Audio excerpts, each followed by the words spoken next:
semiótica é definida como a ciência ou teoria geral dos signos. Os signos são aqueles que podem substituir ou representar algo. Tudo que se organiza sobre a forma de linguagem é objeto de estudo da semiótica, sendo verbal ou não verbal. Peirce já havia percebido que existia o pensamento não verbal que deveria ser somado à dualidade, e baseava toda a sua teoria sobre semiótica no conceito de tríade. Para Peirce, todo pensamento é performatizado por meio de signos, portanto, o próprio ser humano é um signo, sendo considerado um ser semiótico. A ideoscopia, ou fenomenologia, consiste em descrever e classificar as ideias. Assim, as ideias dividiram-se em três classes: primeira idade, segunda idade e terceira idade. Primeira idade descreve experiências monádicas ou simples. É uma qualidade de sentimento e sensação. Essa classe é movida essencialmente pela emoção, êxtase, estímulos químicos ou não com indeterminação do mundo físico, basado em experiências individuais, crenças e artes. Por exemplo, esta imagem, a impressão imediata pode relacionar-se com a cor, gosto ou cheiro. É uma apenas sensação, uma resposta imediata do cérebro perante a imagem.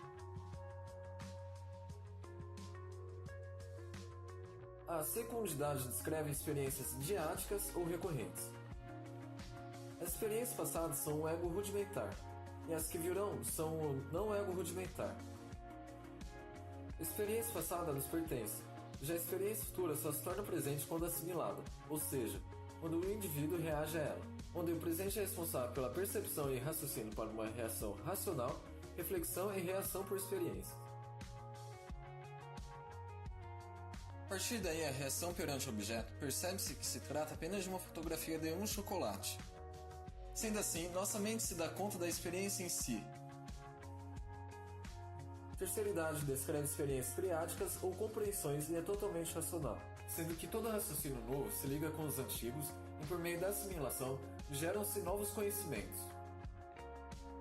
Dessa forma, se cria a consciência como barreira entre o passado e o presente.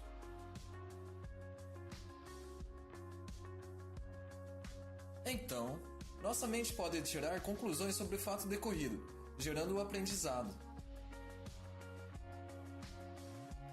Simplificando deste modo, pode-se dizer que a primeira idade é a significação, a segunda idade é a reação e a terceira idade é o aprendizado.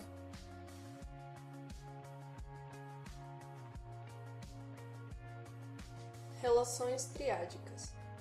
As relações triádicas se baseiam em três elementos.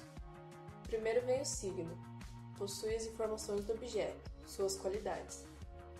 Em seguida, o objeto, sendo o elemento observado. Por último, o interpretante, que é o receptor das informações do processo relacional entre os dois elementos citados anteriormente.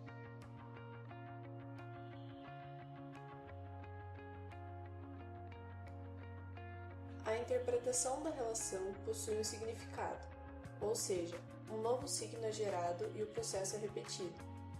Em seguida, um novo signo é gerado a partir desse anterior, e assim o processo é repetido novamente.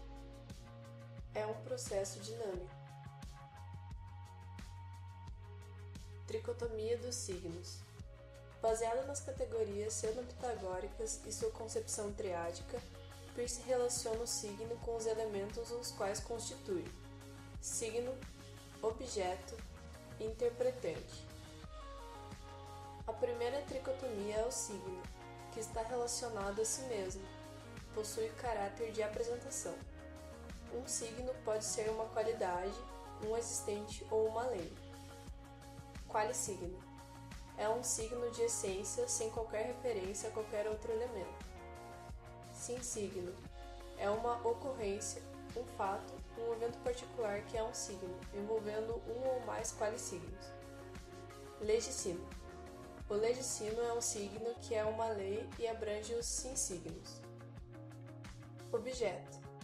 O signo em relação ao objeto indica o caráter interpretativo do signo. Ícone. O ícone é uma possibilidade de leitura da mensagem, uma interpretação.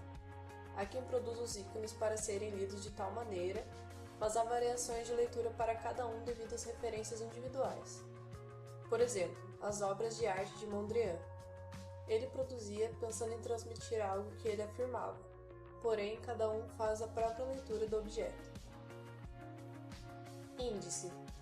Todos os índices envolvem ícones, mas não são os ícones que o fazem funcionar como o signo daquele objeto determinado. O índice tem uma relação direta com o seu objeto, com a função de indicar a representação. Por exemplo, uma fotografia. Símbolo. Signo que se refere ao objeto em virtude de uma convenção, sendo por lei ou associação de ideias. Implica diretamente a uma ideia geral, convencional ao objeto. Envolve o índice pela convenção. Interpretante. Rema. Possibilidade qualitativa do signo para o interpretante ou função proposicional sem ser pretensiosa ou afetada pelo objeto ou lei inerente. Por exemplo, estilo. Disse signo ou signo dissente. Proposição que envolve o rema, diretamente ligada à existência real do objeto.